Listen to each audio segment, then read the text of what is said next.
আল্লাহর কাছে বেহায়ের মতো কাঁদতে হবে, আল্লাহর কাছে অস্থির হয়ে কাঁদতে হবে, চোখের পানি ফেলে ফেলে কাঁদতে হবে। আমার ভাইয়েরা, দুনিয়া থেকে আমিও বিদায় হব, আপনিও বিদায় হবেন, কেউ বাঁচার জন্য আসি নাই।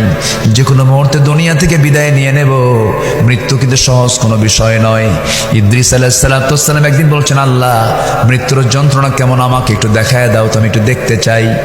মালাকুল মউত পাঠায় দিলেন, তার জান কবজ হয়ে গেল। আল্লাহ পাক তাকে আবার জিন্দা করলেন।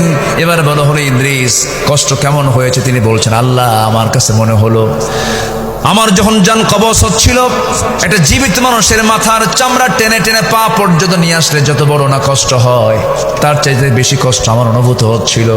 সঙ্গে সঙ্গে আল্লাহ বলছেন, ইদ্রিস রে, মালাকুল মউত তোমার যখন জানটা কবজ করেছে, অত্যন্ত আদর করে যত্ন করে জানটা কবজ করেছে।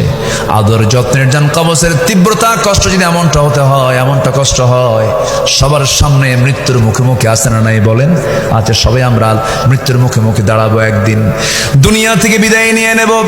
দাদা চলে গেছে, দাদি চলে গেছে, নানা চলে গেছে, নানি চলে গেছে। কত স্মৃতি দাদার সঙ্গে একসঙ্গে থেকেছি। দাদার মুখের চিবানো পান মুখের মধ্যে থেকে বের করে আমাকে দিয়েছেন। কত সুন্দর সময়গুলো পার করেছি। সে দাদাটা চলে গেল।